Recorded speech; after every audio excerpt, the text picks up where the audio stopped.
a little bit about the Illinois Green Alliance.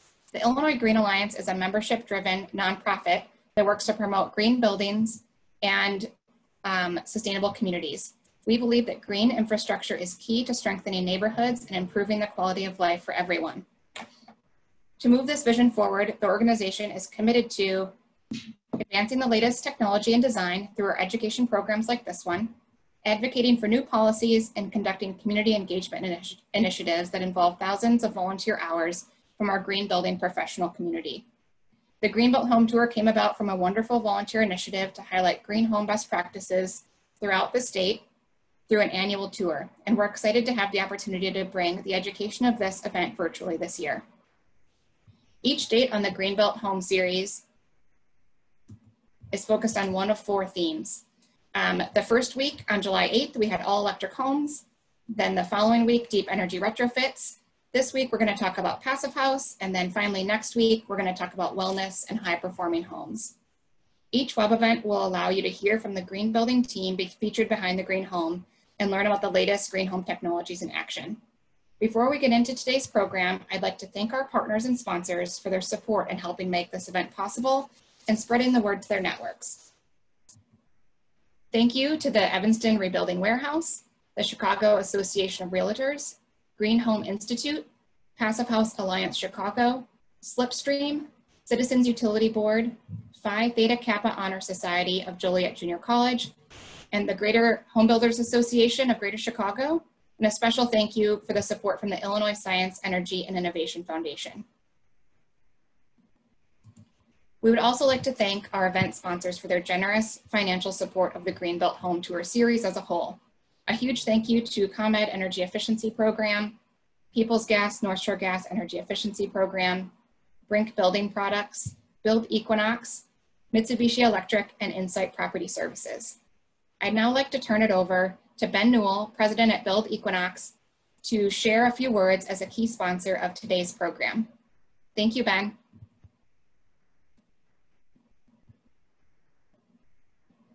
Hello, and thanks for having me. I'm Ben Newell, President of Build Equinox. We're proud to sponsor the Passive House Showcase portion of the Illinois Green Alliance GreenBuilt Home Tour. The tour is an important event helping to push high-performance building into the mainstream by familiarizing the public with the people, processes, and products that make these great homes possible. We are happy to be a part of 2 homes on this year's tour, the LEED Platinum Happy Bulu retrofit in Arlington Heights, and the multi-award winning Acorn Glade Passive House in Downers Grove, which we will hear about in this section. At Build Equinox, the Serve Smart Ventilation System is the technology that we bring to the table. It's crucial to plan for and install a fresh air ventilation system to regulate air quality in a high-performance home, and the Serve does this better than anything else. When building a high-performance home that exceeds energy code standards, you shouldn't be satisfied with a ventilation system that merely meets indoor air quality codes. This is where the Serve excels. We've designed and built the Serve with a focus on occupant health and indoor air quality first and foremost. The Serve has air pollutant sensors built in standard to ensure superior air quality and only ventilates when fresh air is needed to save energy. Our heat pump energy recovery retains energy in the home during ventilation and supplies some heating and cooling dehumidification. MERV 13 filters ensure particulates are continuously scrubbed from the air. Other smart controls connect the Serve online, where homeowners can control and view data from their Serve from anywhere. Analytics provide feedback on the health of a home over time. And other smart options include wireless, battery-free switches for bathroom and kitchen spot ventilation, zone dampers, and a newly released ultraviolet option, which makes the Serve the first ERV with built-in UV light air purification. We'd love to show you how the Serve can turn your house into a healthy home, so contact us for more information, and congratulations to all the home tour participants on your exceptional projects. Back to you, Katie. Thanks so much, Ben, and thanks again to Build Equinox for their support today. Please do question about the products in the chat, and we'll make sure to answer those during the session or at the Q&A at the end of today's session. Now we're going to be hearing a lot about Passive House design and certification today and how that takes unique considerations for the building envelope insulation, and air quality. So we thought it would be helpful for us all to get a quick overview or a refresher on Passive House from the experts. I'd now like to turn it over to Curtis Stewart, Certified Passive House Consultant and Board Treasurer of the Passive House Alliance Chicago. Tim and Curtis are going to give a brief Passive House 101 lesson that will help get us all on the same page before moving into our home tours today. Thank you again, Curtis. Sure, thanks so much, Katie. You know, one of the things I love about Passive House building rating systems are their practicality. You know, when some people think of Passive House, they think back to the 1970s, where the energy efficient building movement just started due to the oil embargo. And at that time, you heard about the super insulation movement and passive solar design to maximize solar heat gains. So these concepts were later embraced in Germany. They were further refined, many lessons were learned, and it's said that the first home built to the Passive House building energy standard was right here in Illinois in 2003. So some of the key features that you'll always find used to meet the PHIUS performance targets are focusing on continuous insulation. So the amount a lot more than you're typically accustomed to for foundation, slab, wall, and roof assemblies, but amounts that are optimized using local climate data, and continuous insulation without any breaks or points of weakness known as thermal bridges. Building orientation and design is critical to optimize the solar gains, to get the warm sun rays in at the right time of year, and airtight construction, very airtight construction, so no leaky windows. And balanced ventilation systems are therefore required to keep the indoor air fresh and clean. So this builds upon the EPA's Indoor Air Plus program, the US Department of Energy's Net Zero Ready requirements, and all of these efficiencies allow for minimized mechanical systems for comfortable living. So simply with this, we can reduce a building's energy consumption by about 80%. And if you want to take it to net zero, you know, it makes adding renewables even more feasible. So step one, conservation of energy through PHIUS methodology. And step two is an option for renewables to offset that remaining energy usage. So what does PHIUS do? So PHIUS maintains, modifies, and updates the PHIUS Plus climate-specific passive building standard. It certifies projects, both residential and commercial, to meet the standard. And PHIUS also administers training and professional credentialing for designers, CPHCs, building performance raters, and certified builders or certified contractors. So if you'd like to learn more, there is a local Passive House chapter right here in Chicago that you can get involved with. We offer virtual education sessions the third Wednesday of every month. They continue to be free for both participants and the presenting organizations. And we'll be sure to post a link in the chat for you to join the meetup site. And to learn even more about Passive House being applied to multifamily and particularly affordable housing, there's going to be several hours of valuable case studies and more information the first week of August at the New Gravity Housing Conference, which you can now comfortably attend from your living room. So if you haven't yet heard about that from Illinois Green, Katie's going to send you all the info. So with that, I'm excited to learn more about these homes built to the PHIUS standard, and so many thanks to Illinois Green for your continued leadership and for everyone's participation today. Thank you so much, Curtis. We really appreciate that overview. It gives us a really good start on where we're starting off with all of these home tours today to understand really the main pieces of the design here.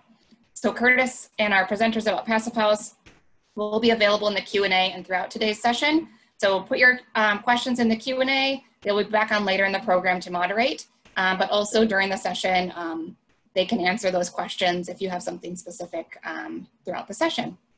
So today's program features 3 new and renovated Passive House projects located in Chicago and Downers Grove. Each home is pursuing the rigorous Passive House standard to achieve a quantifiable and rigorous level of energy efficiency with a specific quantifiable comfort level. Everyone has worked so hard to bring you a unique presentation about their home, so please enjoy and ask questions in the Q&A along the way. We'll get to our moderated Q&A portion where you'll get to meet all of our presenters at around 4:30 Central. We'll share an event recording and follow-up resources and links before the end of the week in case you miss anything. First, we're going to check out a great virtual tour from April Hughes with HPZS, Todd Swiskowski from Swait Group at Dreamtown Realty, and Scott Farbman at DBHMS. Their project, Chicago's First Speculative PHIUS Renovation, serves as a proof of concept showcasing the viability of transforming existing vintage Chicago home inventory into efficient, healthy living environments.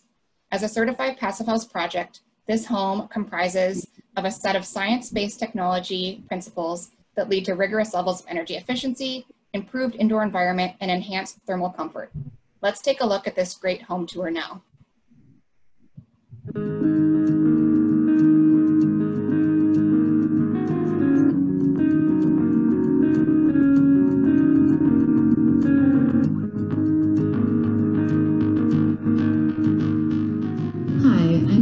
And I'm owner and managing principal of HPZS. We're a 100% woman-owned firm based in the city of Chicago, and we focus on historic preservation, sustainable design, and at the nexus of both of these things, housing. And I'm Todd Swiskowski, founder and president of Swait Group with Dreamtown Realty, and the lucky listing broker working on this amazing house that we're about to show you. Thanks for having us. So in 2017, Michael Yanell with the Yanell Foundation for Sustainable Development approached our firm, HPZS, to figure out what to do with a property just to the south of his very sustainable home next door. And it was a dilapidated home built in the early 1890s that was essentially derelict. It was completely sort of abandoned and falling apart. And there were a couple different developers that had tried to develop the property, and it would have made it much taller, which would have infringed on his solar rights because he also has a ton of solar electric on his home. So he ended up purchasing the property and coming to us and saying, well, what do I do now? I'd like to renovate this or tear it down. What should I do? And we said, well, if you're interested in a demonstration project, we should really keep this as a renovation. It's a challenge, and we want to do something called passive home building. So then we decided we were going to use the Passive House Institute US standard in order to do the renovation. But the interesting thing is there hadn't been a completed PHIUS renovation in the city of Chicago or the greater Chicagoland region at the time. And still, so far, this will probably be Chicago's first speculative Passive House renovation. So not only is it a demonstration project, but it's also sort of part of the ethos that the foundation development is focused on. So because we were brought on at the very beginning of the project, we actually got to help Michael, through the pro forma, site acquisition, design fees, and then how much is it going to cost to renovate this to a Passive House standard, and then how much are we going to sell it for? So through all of this research, we found that we weren't going to be able to sell it at a price point that would allow us to renovate it to the Passive House standard if we did not do an addition to the project. So this resulted in us including a 500 square foot two-level addition in order to bring this to market at a price point where the project would not be a loss. We had a great partner in this project to help us with the research on how to take the pro forma and have it meet the necessary criteria to bring the project to market. We worked with Todd Swiskowski of Swait Group at Dreamtown Realty. In all honesty, professionally, this is probably the most exciting project that I've worked on. Working with this team to develop a home that employs all of the latest technologies to create the most efficient space of probably any home anywhere in the city of Chicago has been a major learning experience for me and just frankly quite exciting. At the same time, we've created what can be the most livable, comfortable home that people expect today. This is what people are looking for. We haven't sacrificed the comforts that people are longing for when they come home at the end of a long day, just in order to have an efficient home that's a healthy space. It's the best of all worlds. PHIUS stands for Passive House Institute US. And what is a Passive House? So Passive House is a standard that was started in Germany, and the US has its own version, and that's Passive House Institute US. And what that means is that Passive House standard that originated in Germany is titrated to different climate zones that we build in. This home is so smart. You've got large, defined spaces all of which are actually open and connected to one another. What this allows for is flexibility. The end user of this home is going to be able to live in it in so many different ways. The other thing that's great about it is there's virtually no wasted square footage. One space leads into another in a way that allows you to have that flexibility, but to also have defined uses. Upstairs on the second level, because of the large addition that we included on the back of the house, we've actually got 4 bedrooms, 4 very good-sized bedrooms. The primary suite is absolutely mammoth, and the remaining 3 bedrooms are all great size, 2 of which accommodating queen-size beds as well. So passive house building in the U.S. includes the following: high-performance windows and doors, which are part of a high-performance envelope that has super insulation and is a very tight air barrier. And we also include heat and moisture recovery. In this case, with our building, the HVAC system also has an energy recovery ventilator, or an ERV. And we pair that with minimized heating and cooling demand, which results in our ability to use different technologies to heat and cool the home. So what's really unique about this home is it uses so much technology, but you can't really tell. And that's really endemic to the whole passive house design ethos. So a bunch of insulation behind the walls. You can't see it, but it's working overtime to make sure that the home is airtight. The windows and doors, the same thing. There's a ton of natural light, but you wouldn't know about all of the coatings and the argon-filled triple pane nature of everything that's installed around the home. The ERV system, which stands for Energy Recovery Ventilator, is hidden, behind a door in a closet, but is also doing a lot of work to preheat or pre-cool air, depending on the season. We used a lot of the existing locations for windows, but we also ended up adding more windows than the home actually had to begin with, which is really interesting because when you're doing a passive home, you actually want to minimize the amount of openings in your envelope because all of that represents an opportunity for heat loss or heat gain. So this home also uses something called VRF technology, which stands for Variable Refrigerant Flow. And that's basically our HVAC system. And the tenets of that are really important are that it's quiet, it's super high efficiency, it's zoned, it could be using heating and cooling at the same time, and coupled with our ERV, it makes for very good indoor air quality. VRF technology is basically the pinnacle of HVAC technology. Typically, it's been used in commercial applications and multifamily applications where you do have heating and cooling at the same time. But in this case, in our demonstration, we're using VRF in a single-family home. So because we've reduced the energy demand of the home so greatly by having this super insulated envelope with all its windows and doors and blown-in insulation and continuous exterior insulation, we're able to use 8 solar panels, which is a 2.8 kilowatt system, which is going to give us about 25% of our annual energy demand for the home, which is saying a lot because this is an all-electric home. This home has been pre-certified by Passive House Institute US, and we've already been through all of our blower door testing and passed that. So at this point, we're just waiting on some air balancing and a little bit of programming for our ERVs to finish up the certification. What makes me super excited for this project is that we worked with a builder that had done different sustainable technologies in different homes over the years, but they'd never done it all together at the same time. And it kind of takes that passion and that heart and that wanting to learn and execute to the highest level of quality that just made me so happy to partner with MK Construction. Everybody just wanted to get this project right. And, from the very beginning, working with Todd, working with Michael, working with our partners at DBHMS and Good Friend Recruiter Structure, everybody put their heart and soul into this project, and it really is going to make a change for the better in the city of Chicago. So this home is the most exciting home I've ever marketed in my career. I've been at this for 20 years. I've learned so much in the process of bringing this property to market. Everything from the stellar design to the thoughtful finishes, to the seamless integrated technologies that create the super healthy home that's super efficient. there's too much to list about this home. I get excited every time I bring a new person through the door. I wish every single one of my listings had as much as this home has to offer. In all seriousness, it's really exciting property.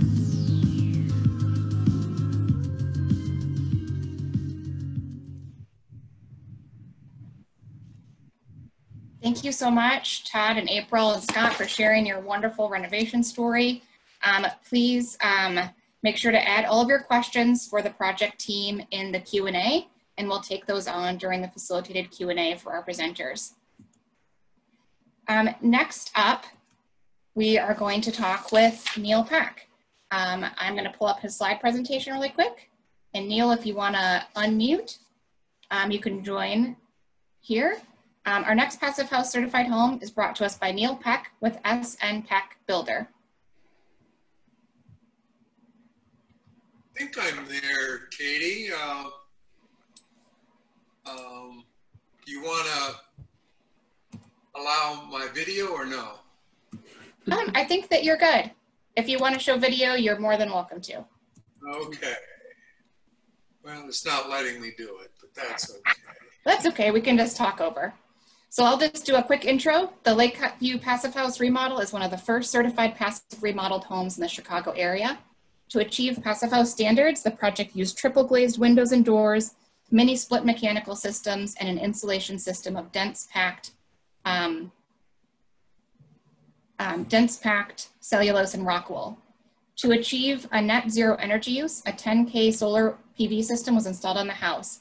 Neil, I'm going to turn it over to you to take us through the details of this project, and just let me know when you want me to move forward the slides. Okay, well, thank you. Thank you, Katie. And I want to welcome everyone to our tour, our virtual tour this afternoon. And I want to thank everyone for allowing me to show the house that we have built in the last year. So the family just moved in at the beginning of July, and we're doing a little work on the garage right now. We're finalizing the solar system. So you see on the left, the original 3-flat built around right at the beginning of 1900. Then on the right, you see the finished product. We kept the house on the same footprint as the original 3-flat. And if you notice, we took off the gable roof and we've got a flat roof, and that was done so that we could install a solar system on the house. So why don't you change slides? So here is the rear elevation. You can see the old 3-flat. The basement was about 6.5 feet tall, and we lowered it. Now we have, in certain parts of the basement, a 9-foot tall basement. We had to obviously do a ton of underpinning, and could we go back, please? We had to do some underpinning, and we had to also, got almost right to the water table, but we were able to, with some good waterproofing, take care of any of those issues. On the back, you see we added a small screened-in porch, and you can see some of these are Alpen windows with a hardy rain screen siding. Next screen, please. So here are features of a passive house that Scott's already gone through, but I call them the 21st century house. It's high performance, it's energy efficient, has healthy indoor air, has comfort for its occupants, durability with resilience, and built and designed to meet the goals of net zero carbon. Next slide, please. So here are the features of our passive house. We did a deconstruction demolition process where we were able to reprocess and recycle about 70 to 80% of the material that came out of the house. We have a 10 kW solar PV system. We have Panasonic, and Panasonic, oh, I screwed up there. Panasonic panels, and we have Mitsubishi mini split heating and coolings. We have an Equinox serve system, which I just want to compliment Equinox on. It's a fantastic piece of equipment, and they are super quick to handle any service issues, and they've been great to work with. We used Alpine windows and doors, all triple glazed. It's an American window manufacturer out of Colorado. We used insulation systems on our walls. We were R48 to 54 with 2 inches of closed cell, 8 inches of open cell, and then 3 inches of rockwool on the outside of the vapor and air barrier. We had and then the Hardy panels were installed over that. The roof has an R70. We have 4 inches of rigid underneath the roofing, and then 2 inches of closed cell, and then 10 inches of open cell.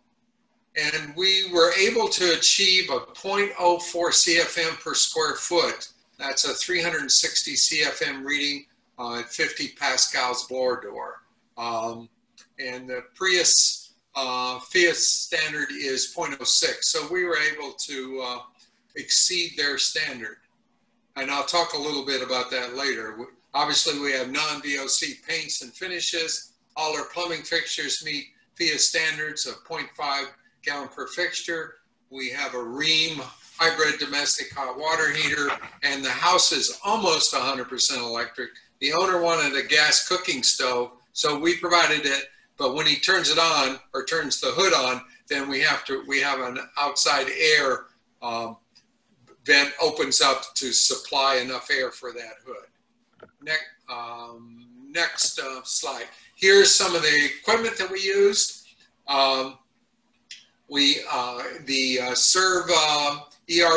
The serve ventilation system. Next slide, please. And then we had here are the Mitsubishi systems that we were using. We used a couple different ones in different parts of the house. Next slide. Then we used some electric new heat mats in the basement and in the first floor, so that they can actually just turn that on and maybe turn their Mitsubishi down. And then we used a Rheem hybrid electric hot water heater, which is a wonderful piece of equipment. And then here's a that's fine, next slide. And here's a picture of part of our 10 kW system.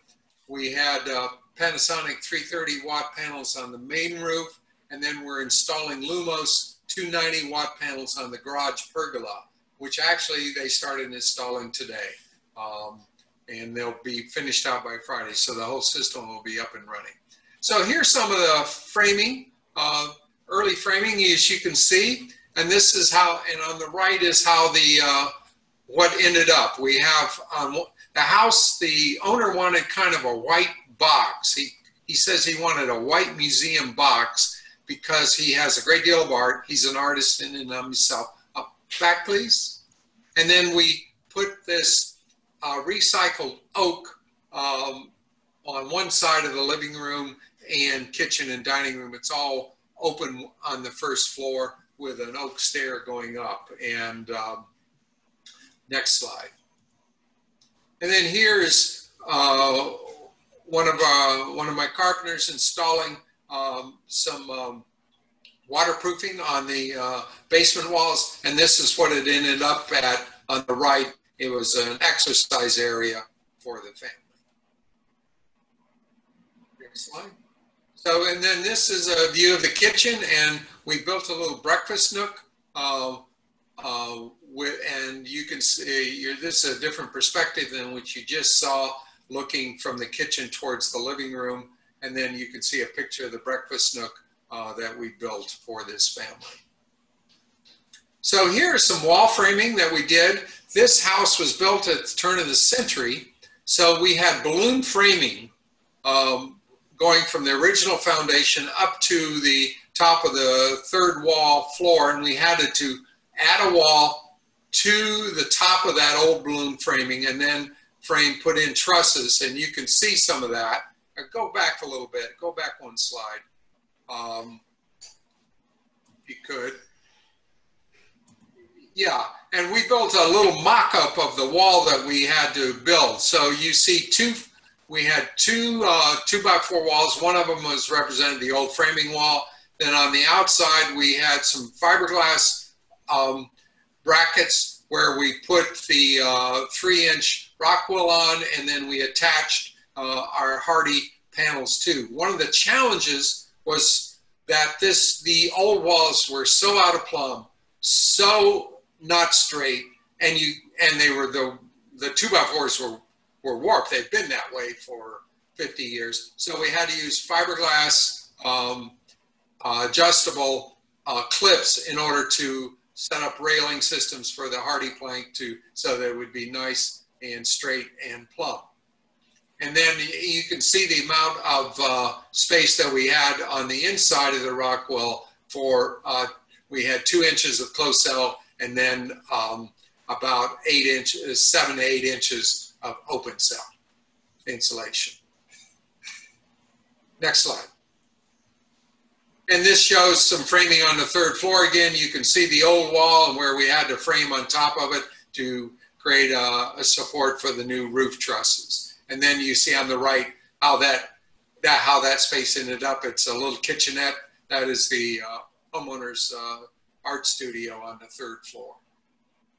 So here's some of the challenges. I thought I would list some of the challenges so that we have a bunch of professionals hopefully on the call. And we learned a lot in this project. So one of the challenges was meeting PHIUS air tightness standard. We started too late to measure. Could I go back, please? We started too late to measure the air tightness. We needed to spend more time on sealing prior to insulation, and we made that mistake.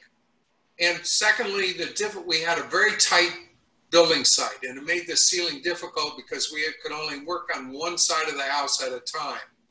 So we finally ended up using aero sealing to achieve the necessary air tightness, which we had not planned on and was not in the budget, but we were committed to the project. So the old balloon framing presented framing and sealing challenges. Originally, there was a thermal bridge between the old foundation wall and the new framing, and we solved it with a layer of closed cell foam. The served ductwork needs to be tested early before drywall and the ductwork aerosealed. We discovered that a fan inside the unit was non-functioning, but Equinox came out within a day or two and took care of it. They were great, fantastic. I just want to give them kudos on that. Second, another one is that I think we should have supervised our subs better. Some of them were not experienced with the PHIUS standards, so we had to do a lot of education.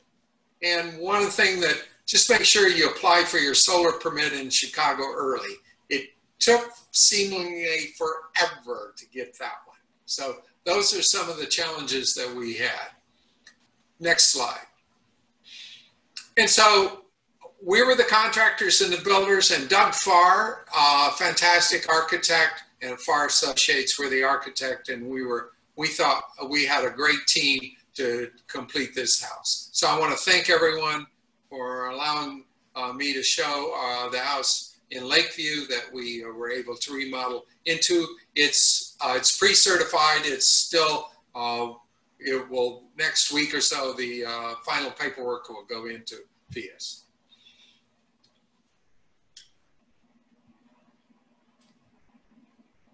Thank you so much, Neil. Be sure to ask your questions for Neil in the Q&A. My apologies, Neil, there were some timings saved to those slides, and I apologize they were advancing for you. Oh, no problem. Sorry about that. Thanks so much, and we'll get back to you during the facilitated Q&A. So I see some good questions coming for you in the chat and in the Q&A already. So take a look at those. And again, we'll get back to you later in the chat. Next up, we're going to go on a virtual tour with Tom Bassett-Dilley of Tom Bassett-Dilley Architects of the Acorn Glade Passive House in Downers Grove, Illinois. This 1,800 square foot home is designed to harmonize with its peaceful wooded site. As a passive house, it uses about 1/10 of the heating energy of a built-to-code home. As a PHIUS Source Zero house, monitored results show it uses 86% less energy overall, including all household energy use and electric car charging. Let's check out Tom's virtual home tour now. Hi, this is Tom Bassett-Dilley, and I'd like to tell you the story of Acorn Glade, a PHIUS Source Zero certified passive house. There's so much we could say about passive house conservation techniques, healthy interiors, biophilic design, all-electric homes, and more. But in this 10 minutes, I mostly want to tell the architect's story, the story about design as a way to bring people in harmony with the environment. First, a very brief intro. TBDA is an architecture firm I founded in 2006 to pursue sustainability. Since then, I became a certified passive house consultant, trained and hired a few more, and designed the first handful of certified passive houses in the Chicago area, with many more since then and in the works. We're an Architecture 2030 signatory firm, fully committed to the clean energy movement. We're also big fans of the GreenBuilt home tour and have been on it from the start. Hopefully you've had a chance to see some of these projects in person in the past and will soon in the future. In fact, this house was on the tour in 2017, but wasn't fully finished or fully certified, and it didn't have the solar PV. In design, we strive for health, beauty, and efficiency, which means integrating space, structure, materials, light, and technology. It's complex, and as you layer on new technologies and priorities like low toxicity, low embodied energy, and zero operational energy, the design process has to adapt. A powerful tool in this new approach is the passive house energy model. Running it in parallel with our visual design, we can continuously evaluate detailed energy and HVAC load data. It means we can tune the building to its location and fully optimize its efficiency through R values, shading, orientation, and the like. These images are from the modeling program called Woofy Passive, along with a solar pathfinder shot that gave us exact shading data for our location. Well, there's no great project without great owners, and Jen and Tom Smith are definitely that. They inspired us with their desire to be low-energy ambassadors in a modestly sized, lovingly detailed house. It was so rewarding to develop a shared vision, because after all, the most important audience here are those that live in it. Here's how we did it. It all started with the site, of course. They found a quiet, woodsy lot near their son's school, and right away we visited to get the feel of it, to sense the light and the plant life, the views in different seasons. And we also studied the zoning and septic requirements. We had to contend with a limited septic field location that meant the 7 walnut trees had to be removed, but they were salvaged. You'll see that later. We tested design possibilities by exploring some site plan alternates, and in review with the owners, we discussed solar access, outdoor spaces, privacy, views, and we landed on this one because it had the best balance of capturing light and views, and it made a nice compact shape, which is good for both economics and energy. And it had good opportunities to commune with the oak trees in the backyard and to the south through outdoor living spaces. This early interior sketch shows how we were thinking of the indoor-outdoor relationship, and this rendering later on in design shows it more developed. You can see here the biophilic theme, which is integrating quality of the woodwork, unifying the interior, and creating this kind of woodsy experience, this kind of serene environment. The exterior concept started with a quest for durability. When we turned to nature, we took inspiration from exoskeletons. This is a potato beetle, and we conceived of the metal cladding that way, impervious to water and most UV. Inspired by the acorn, we peeled that exoskeleton back to reveal a softer, more inviting material at touch points. This is pre-finished wood cladding that we painted in colors of dormant prairie grass, the background color of the native landscape. I think of design as a spiral connecting concept to details, and every joint, every piece of hardware needs to be studied, documented, and approved by client, concept, and performance requirements. We zoom in, we zoom out, we spiral. And here are the floor plans. North is up here, so you can see the main hall where the stair is, opens to the sunlight and the front porch. The house is only about 1,800 square feet with no basement, so the flex spaces in the northwest corner of each floor are important for overflow functions like storage and flexible use as the family ages. On to construction. Every site walk is like Christmas Day to me. Here's the foundation going in, lots of foam to keep the foundation and the slab warm.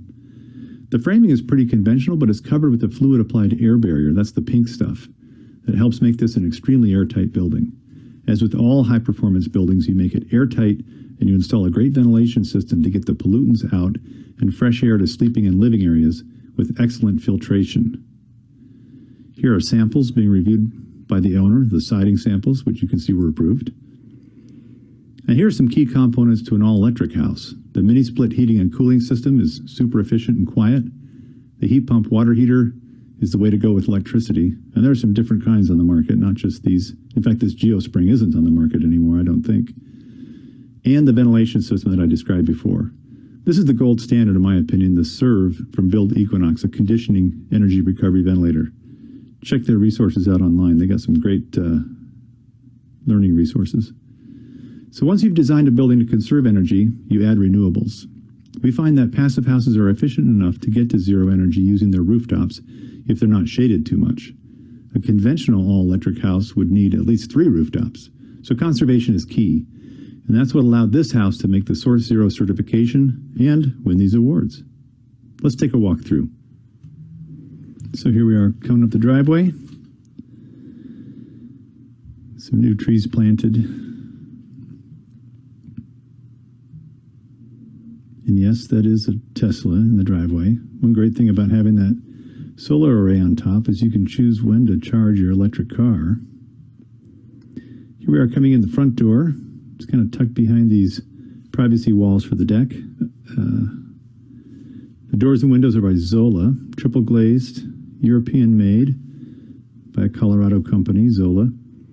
Yes, I am wearing a mask. This is taken during coronavirus. There are the Zola windows. This is the big south opening, and that is the walnut feature wall to the right. That's what happened. I'm sorry, to the left. That's what happened to those walnut trees. We have a slab on grade floor there that we just basically ground and polished with put a polyurethane coating on it. Kind of seeing through the house, walking back towards the east. This is the living space, kind of all one big space here. Kitchen to the right. We're going to turn from the dining room towards the living room. And then that flex space is off to the left. We're not really walking into there right now. But the idea was that these back rooms would have very targeted views towards the oak tree and bringing the light in from the south and then kind of southwest through that stair zone to the oak tree there. And the woodwork theme you can see here kind of reaching across the ceiling it's all light maple, and it just ties everything together. There's that oak in the back. And we're going to head over towards the kitchen. Very simple, relatively small kitchen. Put the window up high because that wasn't really a view area, but it was a good place to get in light and some free heat in the winter. That's the screen porch out the back. And there is the walnut feature wall that we made a lot of. Those slot windows in it bring light in, borrowed light into the bathrooms, which stack over each other to the right of the stair here.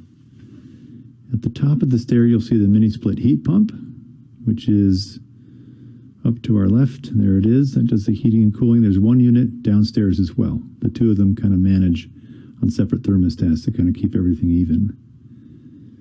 This floor is salvaged maple from a terracotta factory that was being taken apart. We got that through the reuse depot in Maywood. Here's that bathroom with the borrowed light. We also turned the lights on for the video, but it's nice because you could be inside in the middle of the space and have light coming through these frosted glass windows. Porcelain tile mostly, relatively inexpensive, durable, fitting with our theme of kind of the gray bark against the light-colored woodwork. And then we're going to head east here towards the bedroom wings. So the bedrooms are all against the east, stacked over the kitchen, dining, living. And we're going to head down now. We're heading north. This is the little laundry alcove. In a small house, we're making use of every square foot here, which we do in large houses too. But this is a condensing dryer, so there's no gas. It's electric condensing dryer, and it just condenses the water out, so there's no hole through the side of the house. So here's that flex room, which right now has to do with Legos and sewing. But, you know, if you need to put a guest up or if you need to do a different project, like I said, it's the instead of a basement kind of thing. Now heading into the southeast bedroom, we've got a little home gym bedroom, and in the back is this sleeping porch, which is over the screen porch down below. He's strung up some hammocks here. It's like, I think, the greatest thing to sleep outside, as long as you're not being eaten by mosquitoes. And that's the tour. We're outside of the house looking back. Thank you so much for joining us, and we'll see you next year on the GreenBuilt Home Tour.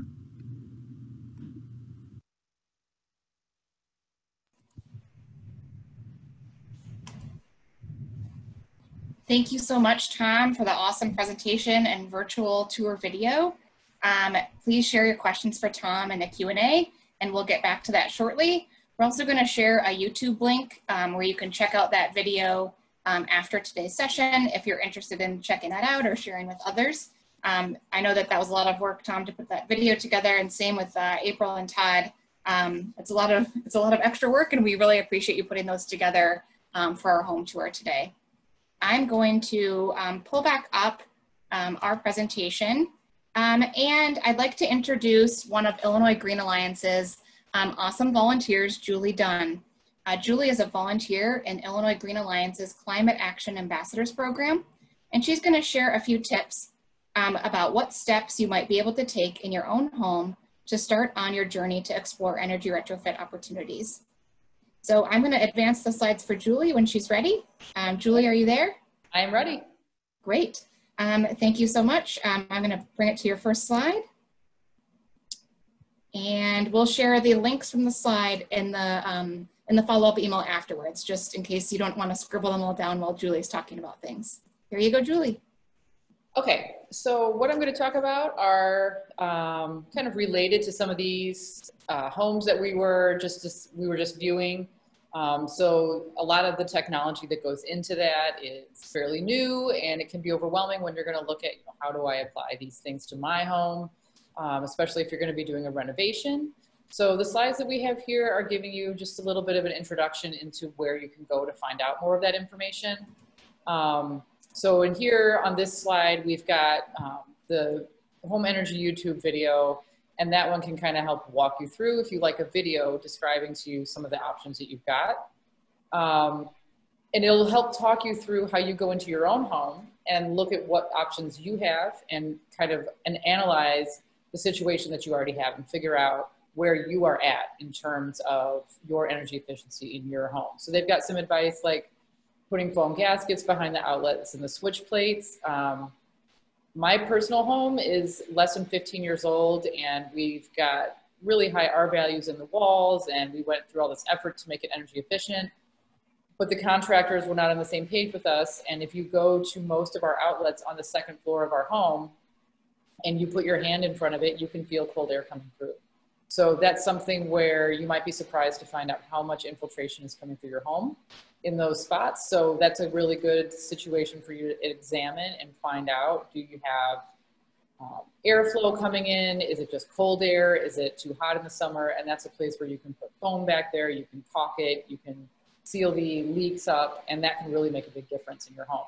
Especially if it is cold outside, it's a lot easier to discover these things. So maybe wait for fall if you want to go through it. If it's really bad, then you can check and see you might have heat coming through the wall right now. So that's something good to do to check for your installation. And if you go to the resources on the Department of Energy's existing home installation resource, they have some information when you click that link about the different types of insulation, what R value is, which is thermal resistance value, and what that means and why it's important for that number to be high versus low. There's also some insight into how to get your home's R value up to the code that your municipality is requiring to meet minimum standards, and then how you can take it to the next level to get your home maximally insulated.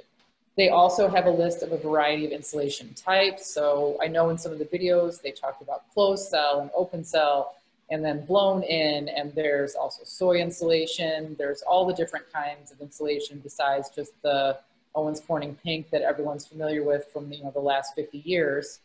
And one thing they don't mention though that I've been doing my own research on is renewable and sustainable insulation options. And one interesting one that's available in surplus right now, especially in Europe, is wool, like just literal sheep's wool. It has a very high R value. You can touch it with your hands. You don't have to wear gloves. It's not allergenic. It's a really interesting option if you're looking to do maybe a small addition on your home and you want to experiment with some new technology that's actually quite old-fashioned. They're actually having a surplus problem in the UK right now with wool that isn't being claimed. So that might be something worth looking into, but that is not on the Department of Energy's home installation resource page. However, all the descriptions of all the other kinds of insulation that we're currently using here in the US are pretty much covered there. So that's that first slide and some insight on that. If you want to scoop to the second one, this one is focusing on solar, which is really interesting to me. I think that it's going to be basically mandatory as we move forward if you want to explore removing yourself from the grid, limiting your exposure to the grid, reducing your energy costs. Obviously, the homes that we just looked at, they implemented solar for some of their energy needs and up to all of their energy needs. So it's something that you can modify depending on your current budget, depending on the orientation of your home, how shaded the lot is, and all of these other kind of restrictions on solar that exist. And if you click on the links on this site, on this slide, you'll get a little bit of analytical tools as to how to calculate how much solar would cost for your home and the options between buying your solar panels or leasing your solar panels. And that sounds strange that you would lease something that's attached to your home, but it is a fairly common way of doing it. And there's benefits to owning it and benefits to leasing it. And it kind of goes through the pros and cons of each. You know, one example is that if you lease it and something gets broken, the solar company comes out and they fix it for you, and it's very hands-off for the homeowner. If you own them yourself, your cost over time may be a little bit lower, but you do have the responsibility to maintain them and fix them. And that may be something that gets easier over time as it gets more popular. But right now, leasing is an option if you feel it might be hard for you to get someone to come out and maintain the panels. There's also calculators in there to see how much you would save and year over year. And another neat thing about one of these links on here is if you go down to the Illinois Solar for All program, they have a map on there where you can locate your home, and it has a list of vendors that you can contact to find out how you can go ahead and get someone to come out, analyze your property, and see if solar might be right for you, and how you can convert then your home to solar. So like we saw the Tesla in the home in Downers Grove. If you just wanted to go buy a Tesla and park it in your garage right now, you would have to do something to create the power to charge that car. And it might be nice if you went all the way through and then you could get a solar panel on your roof to supplement or supply the electrical energy for that car. So there's ways you can do solar that don't require tearing your house down and starting over. You can implement it to charge part of your home, to provide some of your energy. And if you're supplying extra back to the grid because you're still connected to the grid, that's just another way to save on your bills. So those are the two slides that we have here. It's mostly kind of a collection of resources for you if you're getting ready to start this journey and you want to maybe take some of the bits and pieces of the homes that we've seen today and see how you could apply them to your own property. Those are a great way to start. And we can kind of go through in the time after I'm finished that we can kind of add to the chat, add to the Q&A, people's questions. If you've gone on some of these sites already and had some questions, I've clicked on them as well, and maybe I can help you figure it out. Or if you just have questions about maybe some of the other technologies that are out there, we can see if everyone in the group can come together and we can get some answers. So I think that is it. Katie, if you want to take back over and move us into the next phase. Great. Thank you so much, Julie. I really appreciate you sharing these great resources with us. We really appreciate too. We had a great climate and action ambassador training back in early spring, and we have not been able to go out and ambassador very much yet this year. So we're really excited to incorporate our climate action ambassadors into each of our home tour sessions and share some tips that you can do at your own home. If you're interested in that program, we'll be sharing a link about that program in the follow-up email as well. Well, we finally made it to the Q&A. So thank you for sharing all of your questions with us throughout the presentations. I'm going to ask all of the presenters to turn back on their video so you can meet them all face to face. And I'm going to introduce Tim Zalesny. Tim Zalesny is the co-VP of the Passive House Alliance Chicago. He's a certified Passive House consultant and senior envelope and healthy building specialist at Environmental Systems Design. Tim is going to help us facilitate the Q&A today. And we have a lot of great people that are still on the line today from all of our presentations and all of the project teams. So Tim, I'm going to turn it over to you to ask our first question. Thanks, Katie. I've always wanted to be a moderator of a Q&A, so thank you for making my dreams come true today. No problem. Yes. So to kick us off on our happy hour Q&A, my first question is for Tom. And before I ask the first question, you guys are asking really great questions in the QA so far, and I've seen some in the chat as well. So we're going to address any of those that haven't been answered yet. But most of them, it looks like, have been answered if you click on the Answer tab within the Q&A. But Tom, are you ready to get this party started? Sure, of course. All right. So you've had experience with Passive House for multiple years. What's the #1 Passive House myth that you'd like to debunk today? Maybe it's about indoor air quality, because I see a lot of questions about that. Yeah, that's probably a really good one, really important one. Hopefully that came out in my presentation. But the thing that people worry about when they hear that a building is airtight is that the air quality is going to be really bad. And the ventilation system in a Passive House is specifically designed to make sure that the air quality is really good. And I can say from when I walk into our Passive Houses that we've completed, the air quality is so good in them. They smell fresh. It's hard to describe what it's like. But the myth is houses need to breathe like by random cracks and leaky windows and that kind of stuff. But that doesn't get you good air quality. With a Passive House, you get air out of the bathrooms, the kitchen, the laundry, the place where you make pollutants, and you take it through that energy recovery ventilator and bring fresh air in and put it into living room and sleeping room. So with a sleeping room, and this is where you really need to go onto the Build Equinox site and look at some of their stuff about indoor air quality. When two people sleep with the door closed, the CO2 will build up and you won't feel as good. So if you have 25 CFM of fresh air coming in all night long while you're sleeping, you wake up feeling better. So anyway, the way that you really ensure good air quality in a building is you control it. And I know that sounds a little kind of unnatural, like you have to do it mechanically, but it is the only way to really ensure that the air is filtered, it's getting where it's supposed to go, and it's getting out of where it needs to get out of. What the code says is just put in a fan in your bathroom and put a fan over your cooking, and leave a window cracked open in the winter. Not good for energy. So passive is a different model, and I better stop or else we'll use all the time up. Thank you, Tom. I was going to say, everybody, please take 1 minute to provide your response, but that was needed to debunk that myth. So thank you, Tom. I'm going to ask my next question to Todd, and it kind of aligns with the question that was just asked in the Q&A.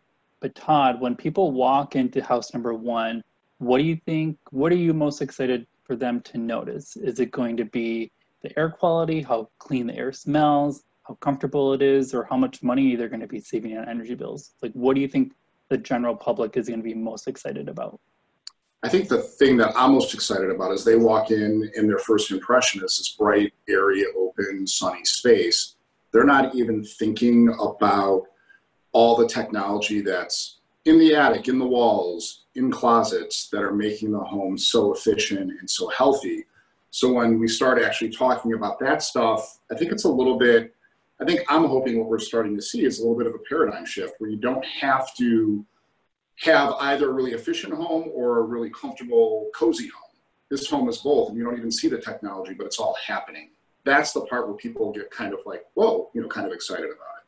And that's the exciting story for me to tell as the broker. Mm-hmm. Thank you. April, as the architect for project number 1, what do you hope this project will achieve in the market? Do you think Passive House will be the future requirement or standard for housing in the future? What I hope is it does a couple things, much like a lot of the work that Tom and others do. It sort of will bring up issues with our code that don't make sense, that need to be revised. And that doesn't just go for building code, but that also goes for zoning code. Like, for example, this is a renovation, and if we're going to get to 2050 the way that we need to, we're going to have to renovate our existing building stock.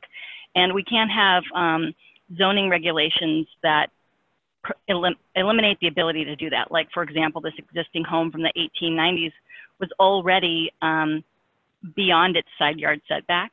So to add exterior insulation to only make the wall thicker only encroached more into the side yard setback that it was already violating. So we had to get a special administrative privilege relief in order to even build the wall the way that we needed to. And it's just little things like that that keep the market from moving the direction that it needs to. So for me, a demonstration project or passive house projects like this, the more that they're built, the more policies can change more rapidly to meet the needs that we all have to meet in order to get to the carbon, reducing future of our dreams. Mm-hmm. That's a really good point. Thank you. Sticking with house number 1, Scott, you were the engineer for the project.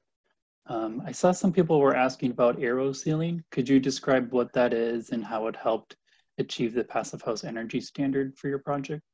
Yeah, definitely. Thanks, Tim. So aero sealing is this new to the market product that essentially gets sprayed into the home when it's pressurized, and it starts to accumulate into all the cracks and holes and fills it up. And it basically makes this thing airtight. I believe up to a 1/2-inch hole it could fill.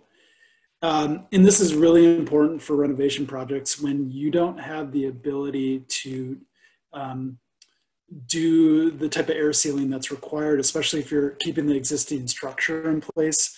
How do you air seal over the transition from foundation to sill plate up to the framing wall?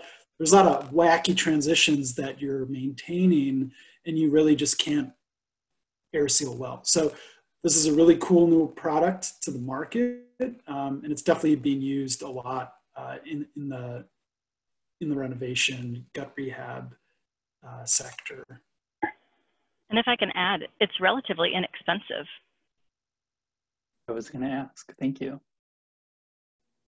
Neil, moving on to house number 2, I know that you used AeroSeal at your project, but it doesn't sound like that was maybe the piece that made your building too expensive to build. But as the contractor, like, what did you find, or what can you advise to people to help make passive house a more affordable building standard?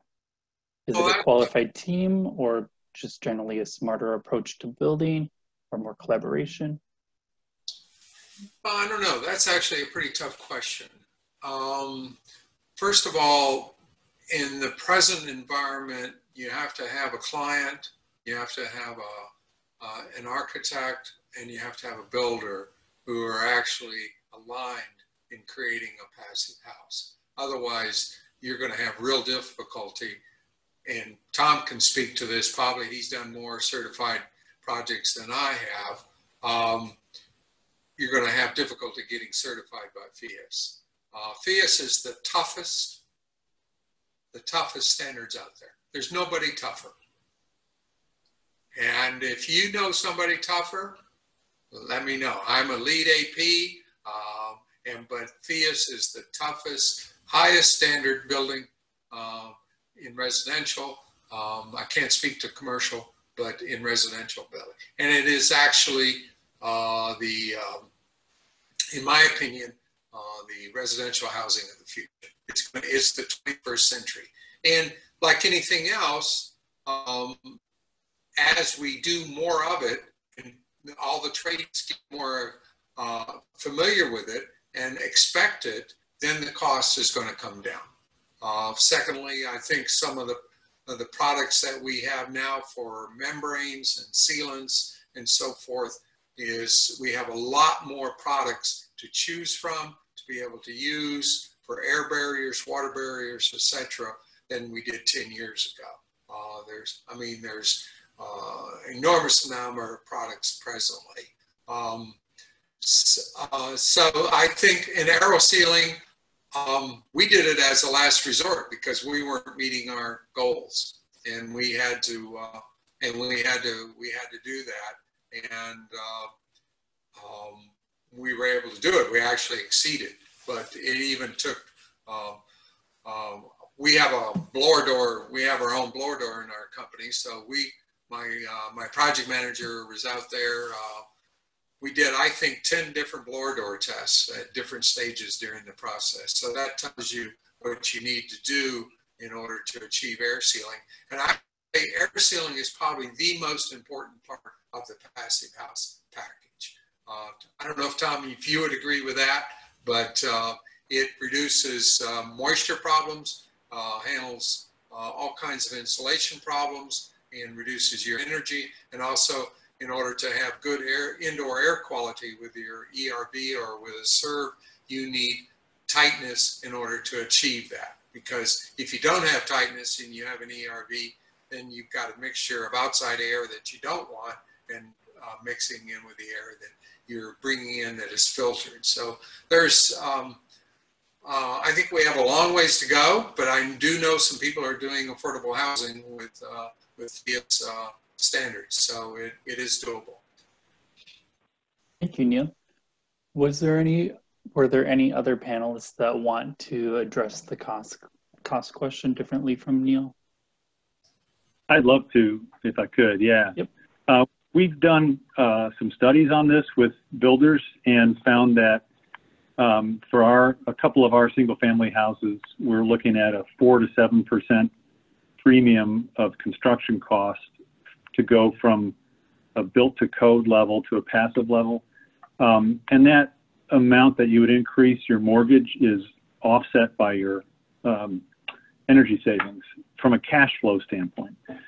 The complication is that the bank won't necessarily appraise it for that extra 4 to 7% unless you have an appraiser who's really educated in appraising green, whatever they call it. I think the green MLS is out there. So it can be an issue. We've had clients essentially need to bring more cash to the closing, but you can request a trained appraiser, which is important if you're going to try to get value for going above and beyond code. It's really kind of sad what the standard level of building is right now, and if that's your comp, that's it. Passive House is head and shoulders above that. So I also just wanted to tag on to Neil's point about airtightness. You'll read on like Building Science Corporation's website or Green Building Advisor, all these people who are not necessarily just doing passive houses will make that point that airtightness is probably the most important thing for the durability and kind of condensation control issues in construction.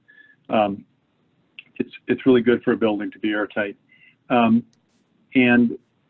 And what we found is that we do a lot of buildings that aren't passive houses, but we use all this knowledge about airtightness and ventilation and thermal bridge free, no matter what. It's just it's also a methodology, a way of thinking about designing a building. So it's fortunately pervading, and I think what we'll see is over the next 10 years or so, the code will probably get more and more like passive house.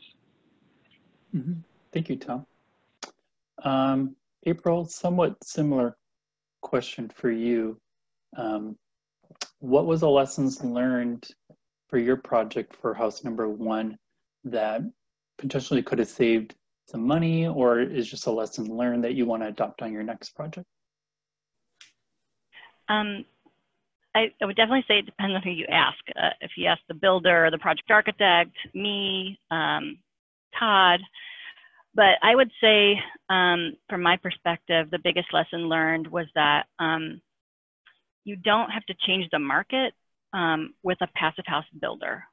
So we tried to go down that path and work with a passive house builder, someone who'd done it before, and it didn't end up working out, unfortunately. And so I ended up going to a speculative home builder that I had some relationship with and asked to see if they were interested, and they were. And they really went the extra mile on this project. I mean, they had pretty low overhead general conditions anyway. I'm not even sure if they made any money on this because of so many things we sort of had to do and redo. Like, for example, you know, the insulator, instead of spraying in closed cell in some very specific locations, came in sprayed in open. And we ran a blower door and the air just went right through it. So, you know, sort of teaching them to have eyes on certain things that they would not have looked for in the past. That's like a really important thing to me. And it's easy to sort of preach to the choir, and we have to move sort of out and beyond that and sort of make changes to the open market. And the way to do that is to involve people that may not be experts, but that need to get the tools to become experts. Mm-hmm. Yeah. Is there anybody, any of the panelists have a really good resource that they would recommend for our audience members to check out so they can learn more about Passive House and how to do it?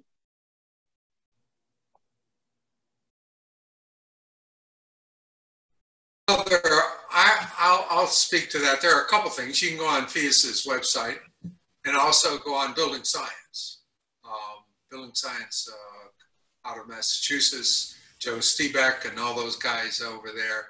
There's a great deal of incredible amount of articles and resources for all kinds of issues in how to build walls, how to air seal, how to do all that. PHIUS has also some good resources, and I just went through the certification course for the builders, so yeah.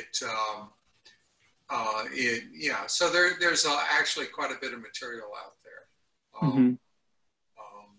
Yeah, Neil, I would agree with PHIUS's website, and adding on to, like, if you want to become super familiar with Passive House, outside of just attending webinars, there's the Certified Passive House Consultant training or builder training, and that is like a 6 or a 1 week course that can be done online. That's probably where you're going to learn the most amount of information, but if you kind of just want to keep it high level and client focused, PHIUS also has really great material focused for clients now on their website.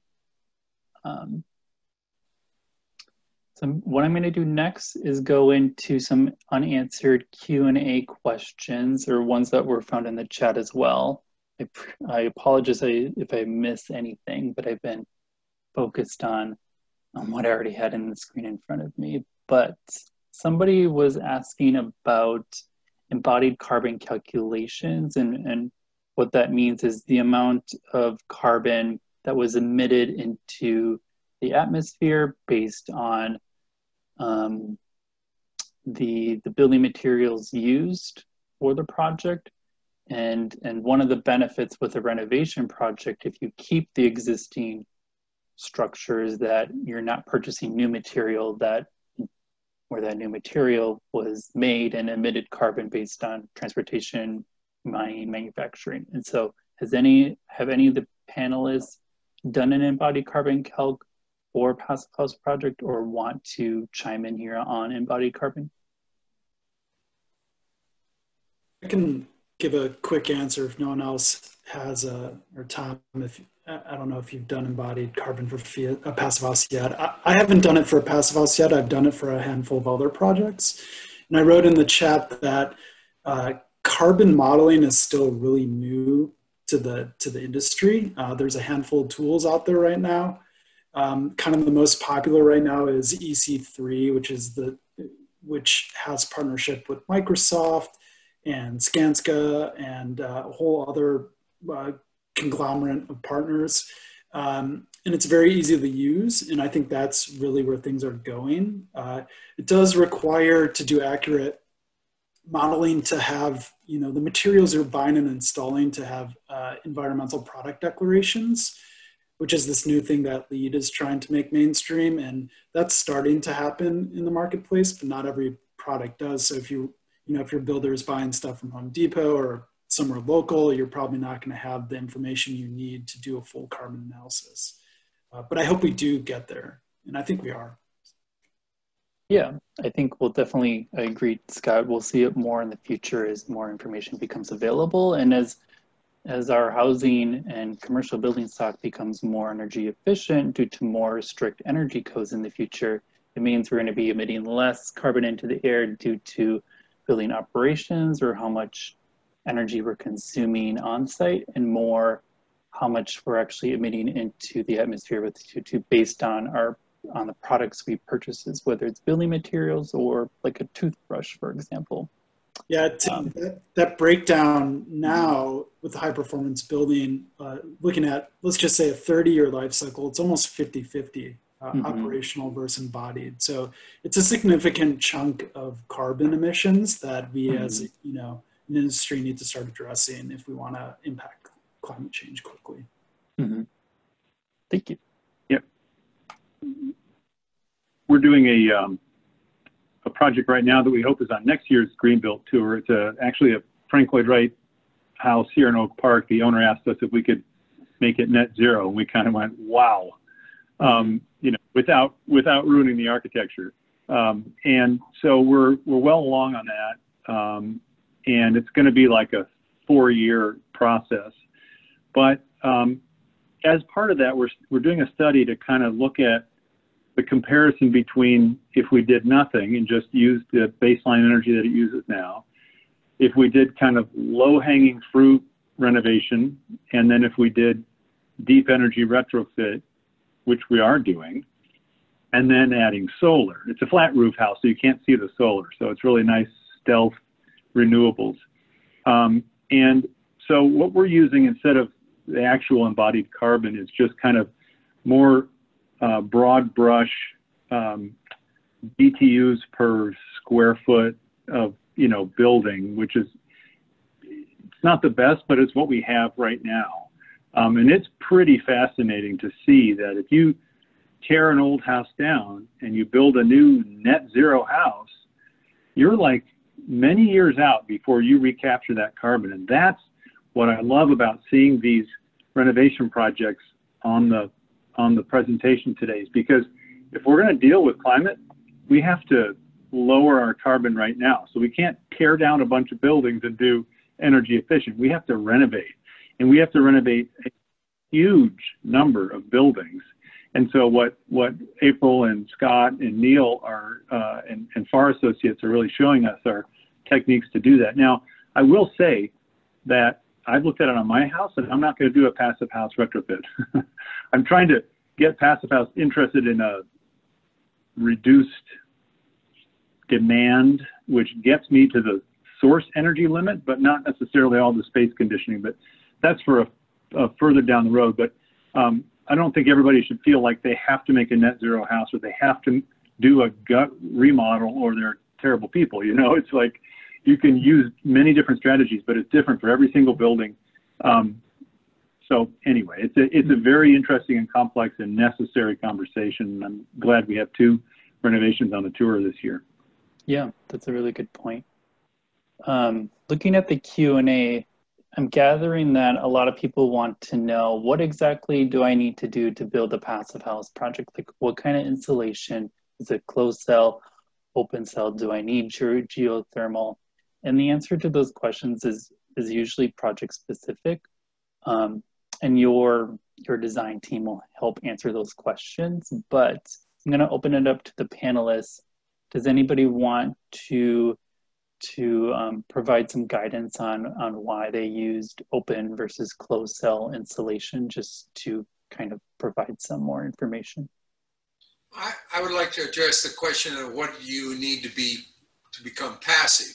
There is no, PHIUS does not designate any building structure, any kind of insulation, or any kind of heating cooling system or whatever that that is what they're saying. You have to design and design the building of the house to meet their standards, and how you achieve to get to those standards can be many different roads, different insulations, different heating and cooling equipment, and so forth. So it is all individual buildings, you know, orientation of the house, the climate that you're in, if you're in Texas or here, you know, there's a lot of different questions that one has to answer. So, so that is one of the great things about PHIUS that I love, is that they don't require any kind of quote unquote, the right building structure or building assembly or whatever.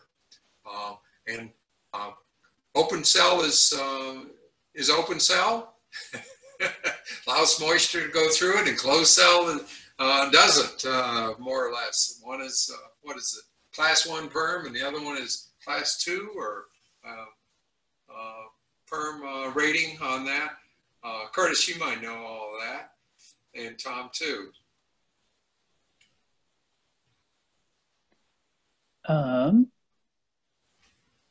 Does anybody else want to add on to that? About 1 pound per square foot, and closed cell is 2 pounds or somewhere in that. Yeah, open cell I think is half, and closed cell usually around 2 pounds per square foot. So closed cell can qualify as an air barrier material, but I wouldn't trust it because it can crack as it shrinks and the building moves. But I attest to that. It didn't work. Yeah. But open cell is vapor permeable, and so if you have a area where you might get moisture leaking in, then the open cell will let it kind of diffuse out. So, but it's not an air barrier, and its insulation value is about half that, a little better than half that of closed cell. So it's really a question of, you know, what you're trying to achieve. Like we've done masonry retrofits where we spray closed cell against the inside face of the brick to act as a capillary break and a bit of an air seal and condensation control, and then to the inside of that put rockwool or cellulose or fiberglass. So it can be a really handy thing for retrofit especially. Typically in new construction, we'll just try to avoid foam, and there is a movement to do foam free, like let's get away from petrochemicals and just use things like cellulose and wood fiber. And it can be done. You can make a really you know, natural material type solution. Sometimes it's not as common, so you might need to train up somebody, but that's doable, and I think that's applaudable too, for just using more wood and cellulose recycled materials that are a carbon sink while they're growing, you know. Thank you. Katie, how much time do we have left? You have 5 minutes, Tim. Okay. So to wrap up, I will ask each panelist if they have something that they haven't shared yet to bring up what they found to be, what they think is the most helpful thing to do to help get to Passive House. And if they are unable to answer that question, just any final last thoughts that they haven't been able to share. And so we will start with April. Thanks, Tim. I would just go back to this policy thing, because bringing up the baseline for everyone, it ultimately is going to result in the greatest, fastest, most pervasive change in the industry. So, you know, how can people in our industry or people that care about these issues be a part of it? You need to advocate for it. You need to learn by attending webinars like these and learning about the Passive House standard, but also, you know, talk to your alderman. Say, hey, next time a development goes up in my neighborhood, I think it should be Passive House. And they'll say, well, what is that? And why are you here? And then you have to explain to them what it is. And it's sort of that intelligence, the penetration of this intelligence into our sort of everyday lives that's going to make the greatest change. So I know that seems like a big thing, but it takes a lot of people to do, but it is what needs to happen in order to make the changes necessary. Thank you. April, could you popcorn someone? Oh man, I'm gonna popcorn Todd. Hey Todd. You're muted, Todd, because I popcorned you. Yeah, sorry about that. My perspective is obviously going to be a little bit different than all of the really talented professionals and creative people on this panel. I'm really coming from a place of commerce. I've spent, 99% of my career in this industry selling really traditional and probably a lot of substandard properties. For me, this has been a bridge opportunity for me. I'm learning so much, and I'm understanding on a different level how important it is to figure out how you can achieve what you want to achieve in terms of your home purchase, and still be doing something good for the environment and good for yourself in terms of your healthy internal environment.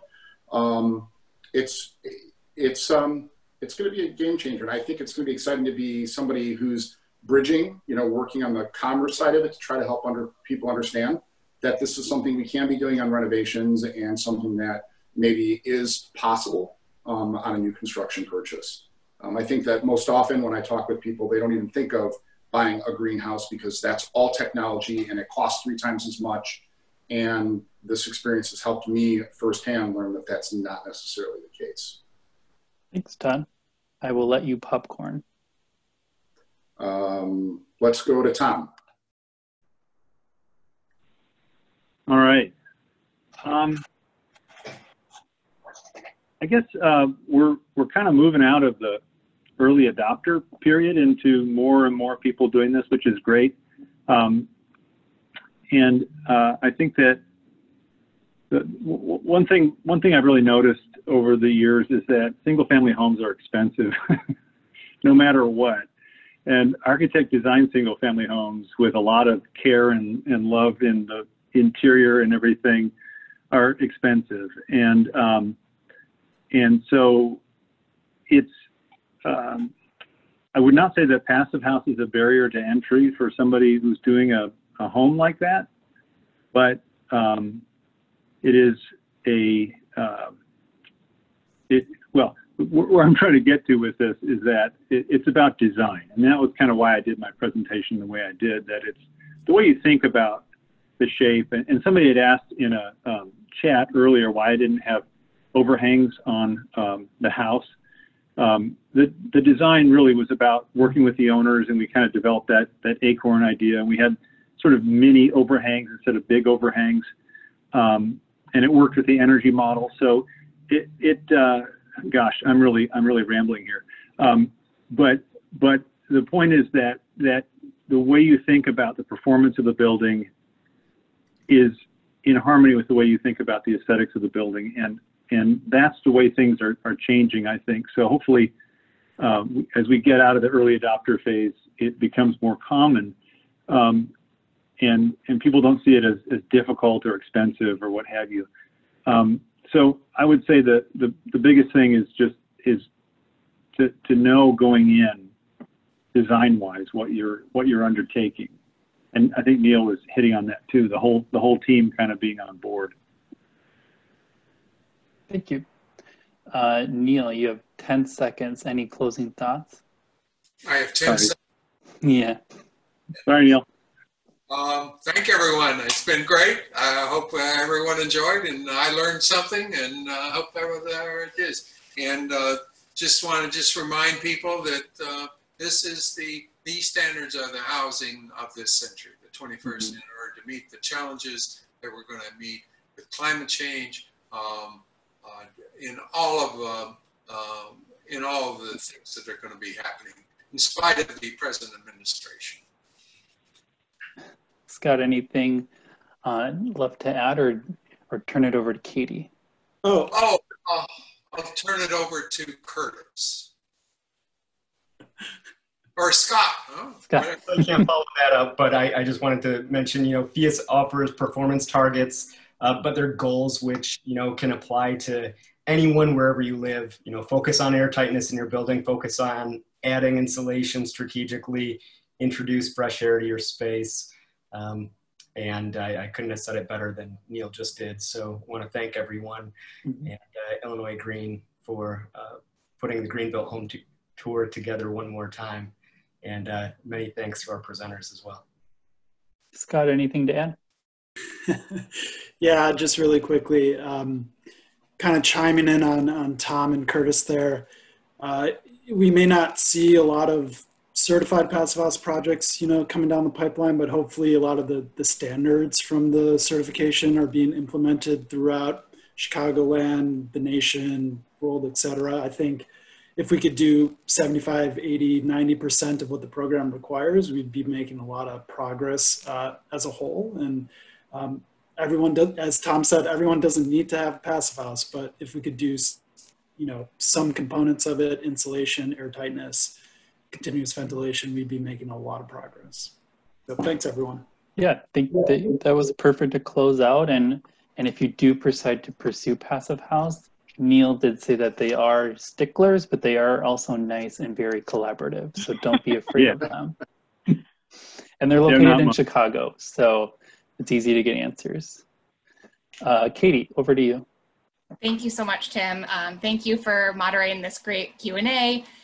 Thank you to Tom, Scott, Neil, April, Todd, Curtis, Julie, and Ben for all contributing to today's presentation. We're so appreciative. And Tom, we always love your rambles, so that's okay. You can ramble anytime you want. And April, we really appreciate all of your tips, especially about advocacy and how to bring this at a larger scale and what you can do. I think that's a lot about what our climate action ambassadors are doing too. Like, how can you take things as a professional and educate others around you? And you all have the power to do that. So thank you for sharing on the tour today, but also taking it back and thinking about other ways that you can share within your community. If we weren't able to get to your question in the Q&A, we certainly will follow up with our follow-up email later this week. We just want to thank you again all for attending. Thank you again to our speakers, to our sponsors, especially Build Equinox, today's sponsor, and all of our partners for supporting the series and sharing your expertise. We hope you've all learned something you can take back to your own home or business and apply in the near future. Our final program of the 2020 GreenBuilt Home Series is next Wednesday at 3:30 p.m. Central, July 29th. We'll be featuring 3 homes with the highlight of focus on a balance between wellness, health, and energy performance. So tune in next week for our final session. And again, we'll follow up with an email before the end of the week with a lot of the links we've shared in the chat today, links that people have shared during the session. And again, thank you all for joining us and learning a little bit more about Passive House today. Thanks and have a great evening. Thanks, everyone. Thank you. Great job. Thank you.